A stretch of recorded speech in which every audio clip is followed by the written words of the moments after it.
ಸತ್ಯದ ಬೆಳಕಿನಲ್ಲಿ ನಮ್ಮ ವರದಿ, ನಮ್ಮ ಧ್ವನಿ, ಜನರ ವಿಶ್ವಾಸದ ಪ್ರತಿಬಿಂಬ. ಕರ್ನಾಟಕ ರಾಜ್ಯ ರೈತ ಸಂಘ ಹಾಗೂ ಹಸಿರು ಸೇನೆ ಜಿಲ್ಲಾಧ್ಯಕ್ಷರಾದ ಕೆಟಿ ತಿಪ್ಪೇಸ್ವಾಮಿಯವರು ಜಿಲ್ಲೆಯ ರೈತರ ಗಂಭೀರ ಸಂಕಷ್ಟದ ಕುರಿತು ತೀವ್ರ ಆತಂಕ ವ್ಯಕ್ತಪಡಿಸಿ ತಕ್ಷಣ ಸರ್ಕಾರ ಸ್ಪಂದಿಸಬೇಕೆಂದು ಆಗ್ರಹಿಸಿದ್ದಾರೆ. ವಾಣಿವಿಲಾಸ ಸಮೀಪದ ಬೆಳಗಟ್ಟ ಗ್ರಾಮದಲ್ಲಿ ರೈತರು ಎದುರಿಸುತ್ತಿರುವ ದುಸ್ಥಿತಿ ಮನಕಲುಕುವಂತಿದೆ. 4 ವರ್ಷಗಳ ಕಾಲ ಶ್ರಮಪಟ್ಟು ಬೆಳೆಸಿದ ಅಡಿಕೆ ತೋಟಗಳು ನೀರಿನ ಕೊರತೆಯಿಂದ ಬತ್ತಿ ಹೋಗುತ್ತಿದ್ದು, ಫಲ ನೀಡುವ ಹಂತದಲ್ಲಿದ್ದ ಗಿಡಗಳೇ ಒಣಗಿ ನಾಶವಾಗುತ್ತಿರುವುದು ರೈತರ ಭವಿಷ್ಯಕ್ಕೆ ದೊಡ್ಡ ಹೊಡೆತವಾಗಿದೆ ಎಂದು ಅವರು ಹೇಳಿದರು. ಇದರಿಂದ ರೈತರು ಆರ್ಥಿಕವಾಗಿ ಕುಸಿದಿದ್ದು, ಸಾಲದ ಬಾಧೆ ಮತ್ತಷ್ಟು ತೀವ್ರವಾಗುವ ಪರಿಸ್ಥಿತಿ ನಿರ್ಮಾಣವಾಗಿದೆ ಎಂದು ಆತಂಕ ವ್ಯಕ್ತಪಡಿಸಿದರು. ಭದ್ರಾ ಮೇಲ್ದಂಡೆ ಯೋಜನೆ ಕಾರ್ಯರೂಪಕ್ಕೆ ಬರದಿರುವುದು ಮಧ್ಯ ಕರ್ನಾಟಕ ಭಾಗದ ರೈತರಿಗೆ ಮಹತ್ತರ ಅನ್ಯಾಯವಾಗಿದೆ.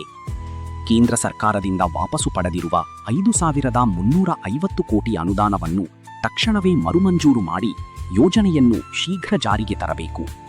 ಈ ಯೋಜನೆ ಜಾರಿಯಾದರೆ ಸಾವಿರಾರು ಎಕರೆ ಕೃಷಿ ಭೂಮಿಗೆ ನೀರಾವರಿ ಸೌಲಭ್ಯ ದೊರೆಯಲಿದ್ದು, ರೈತರ ಬದುಕಿಗೆ ಹೊಸ ಆಶಾಕಿರಣ ಮೂಡುತ್ತದೆ. ಆದರೆ ಯೋಜನೆ ವಿಳಂಬವಾಗುತ್ತಿರುವುದರಿಂದ ರೈತರು ನೀರಿಗಾಗಿ ಪರದಾಡುವ ಸ್ಥಿತಿ ಉಂಟಾಗಿದೆ ಎಂದು ಅವರು ಹೇಳಿದರು. ಇದೇ ವೇಳೆ ಮಾಜಿ ಮುಖ್ಯಮಂತ್ರಿ ಬಿಎಸ್ ಯಡಿಯೂರಪ್ಪ ಅವರ ವಿಜಯೋತ್ಸವ ಕಾರ್ಯಕ್ರಮವನ್ನು ರೈತರ ಹಕ್ಕುಗಳ ಹೋರಾಟದ ವೇದಿಕೆಯಾಗಿ ಬಳಸಿಕೊಳ್ಳಬೇಕು. ರೈತರು ಹೆಚ್ಚಿನ ಸಂಖ್ಯೆಯಲ್ಲಿ ಭಾಗವಹಿಸಿ ಭದ್ರಾ ಮೇಲ್ದಂಡೆ ಯೋಜನೆ ಜಾರಿಗೆ ತರಲು ಜನಪ್ರತಿನಿಧಿಗಳ ಮೇಲೆ ಒತ್ತಡ ಹೇರುವ ಮೂಲಕ ತಮ್ಮ ನ್ಯಾಯವಾದ ಬೇಡಿಕೆಗಳನ್ನು ಗಟ್ಟಿಯಾಗಿ ಮಂಡಿಸಬೇಕು ಎಂದು ತಿಪ್ಪೇಸ್ವಾಮಿ ಕರೆ ನೀಡಿದರು.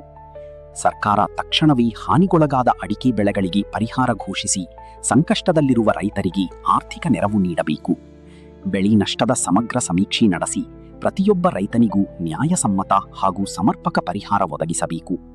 ಜೊತೆಗೆ ಇಂತಹ ಪರಿಸ್ಥಿತಿ ಮರುಕಳಿಸದಂತೆ ಶಾಶ್ವತ ನೀರಾವರಿ ವ್ಯವಸ್ಥೆ ಕಲ್ಪಿಸುವತ್ತ ಸರ್ಕಾರ ಗಂಭೀರವಾಗಿ ಗಮನ ಹರಿಸಬೇಕು ಎಂದು ಅವರು ಒತ್ತಾಯಿಸಿದರು. ರೈತರ ಸಮಸ್ಯೆಗಳ ಬಗ್ಗೆ ಸರ್ಕಾರ ನಿರ್ಲಕ್ಷ್ಯ ತೋರಿದರೆ ಮುಂದಿನ ದಿನಗಳಲ್ಲಿ ಹೋರಾಟವನ್ನು ಮತ್ತಷ್ಟು ತೀವ್ರಗೊಳಿಸಲಾಗುವುದು ಎಂದು ಎಚ್ಚರಿಕೆ ನೀಡಿದ ಅವರು, ರೈತರ ಬದುಕು ಉಳಿಸುವುದು ಸರ್ಕಾರದ ಮೊದಲ ಆದ್ಯತೆಯಾಗಬೇಕು ಎಂದು ಸ್ಪಷ್ಟಪಡಿಸಿದರು. ನಮಸ್ಕಾರ ಆತ್ಮೀಯರೇ, ಏನು ನಮ್ಮ ಜಿಲ್ಲೆಯಲ್ಲಿ ಬರುವ 9ನೇ ತಾರೀಕು BJP ಪಕ್ಷದಿಂದ ಒಂದು ದೊಡ್ಡ ಸಮಾವೇಶವನ್ನು ಹಮ್ಮಿಕೊಂಡಿದ್ದಾರೆ.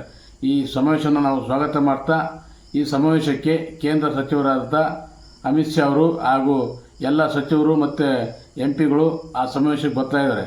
ಈ ಸಮಾವೇಶಕ್ಕೆ ಬರೋ ಸಂದರ್ಭದಲ್ಲಿ ನಾನು ಸಚಿವರಿಗೆ ಆಗ್ರಹಪಡಿಸೋದೇನೆಂದರೆ, ನಮ್ಮ ಪ್ರಧಾನಮಂತ್ರಿಯವರು ನಮ್ಮ ಜಿಲ್ಲೆಗೆ ಬಂದು 5,300 ಕೋಟಿ ಹಣವನ್ನು ಭದ್ರಾ ಮೇಲ್ದಂಡೆ ಯೋಜನೆಗೆ ಮೀಸಲಿಡ್ತೀವಿ ಮತ್ತು ಇದು ರಾಷ್ಟ್ರೀಯ ಯೋಜನೆಯಾಗಿ ಘೋಷಣೆ ಮಾಡ್ತೀವಿ ಅಂತಂದೇಳಿ ಹೇಳಿದ್ರು. ಆದರೆ ಇದುವರೆಗೂ ಹಣ ಬಿಡುಗಡೆ ಆಗಿಲ್ಲ. ಹಾಗಾಗಿ ನಾನು ಅಮಿತ್ ಶಾ ಅವರ ಹತ್ರ ಒತ್ತಾಯ ಮಾಡಿದೆ ಅಂದರೆ, ತಾವು ಬರೋಕ್ಕೆ ಮುಂಚೆ ಹಣ ಬಿಡುಗಡೆ ಮಾಡುವಂಥ ಆದೇಶ ಮಾಡಿಸ್ಕೊಂಡು ಬರಬೇಕು. ಆದೇಶ ಮಾಡ್ಕೊಂಡು ಬರದೇ ಹೋದರೆ ಇಡೀ ಜಿಲ್ಲೆಯ ರೈತರ ಪ್ರತಿರೋಧವನ್ನು ಎದುರಿಸಬೇಕಾಗುತ್ತೆ ಅಂತ ಹೇಳ್ತಾ, ಈಗ ನಮ್ಮ ಜಿಲ್ಲೆಗೆ ಬರನಾಡು ತುಂಬ ಥರ ನಮ್ಮ ಪ್ರಾಣವನ್ನೇ ಒತ್ತೆ ಇಟ್ಟು ಹೋರಾಟ ಮಾಡಿದ್ವಿ. ಎಲ್ಲ ಸರ್ಕಾರ, ರಾಜ್ಯ ಮತ್ತು ಕೇಂದ್ರ ಸರ್ಕಾರ ಇಬ್ಬರೂ ಹಣ ಬಿಡುಗಡೆ ಮಾಡಿದ್ವಿ. ಇಡೀ ನಮ್ಮ ಜಿಲ್ಲೆ ಸಂಪೂರ್ಣ ಅಂಥದ್ದೆಲ್ಲ ಬತ್ತಿ ಹೋಗಿದೆ. ಇವಾಗ ಅಡಿಕೆ ತೋಟಗಳು ಉಳಿಸ್ಕೊಳ್ಳೋದು ಕಷ್ಟದ ಪರಿಸ್ಥಿತಿ ಬಂದಿದೆ. ರೈತರು ಭಾಳಷ್ಟು ಕಷ್ಟದಲ್ಲಿ, ಕುಡಿಯೋ ನೀರಿಗೂ ಸಮಸ್ಯೆ ಆಗಿದೆ.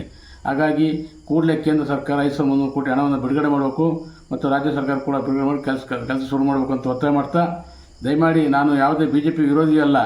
ಯಾಕೆಂದರೆ ನಾವು ಕೂಡ ಗೋವಿಂದ ಕಾರಜೋಳ ಅವರು ನಮ್ಮ ಜಿಲ್ಲೆಗೆ ಒಂದು ಸ್ಪರ್ಧೆ ಮಾಡಿದಾಗ ನಾವು ಭಾರತ ಸರ್ಕಾರದಲ್ಲಿ, ನರೇಂದ್ರ ಮೋದಿ ಸರ್ಕಾರದಲ್ಲಿ ನಮ್ಮ ಜಿಲ್ಲೆಯ MP ಅವರು ಇರಬೇಕು. ಏನು ಇವತ್ತು ಇಲ್ಲಿ ವಾಣಿವಿಲಾಸ ಜಲಾಶಯ ಬರೀ 3 ಕಿಲೋಮೀಟ್ರಲ್ಲಿ ಬುಳಗಟ್ಟೆ ಗ್ರಾಮದಲ್ಲಿ ನೋಡಿದರೆ ಇವತ್ತು ಅಡಿಕೆ ತೋಟ 3-4 ವರ್ಷದ ಅಡಿಕೆ ತೋಟ ಒಣಗೋಯ್ತು. ಇವತ್ತು ಇಡೀ ಜಿಲ್ಲೆಗೆ ಎಲ್ಲ ಥರದ ಪರಿಸ್ಥಿತಿ ಹಿಂಗೆ ಆಗಿದೆ.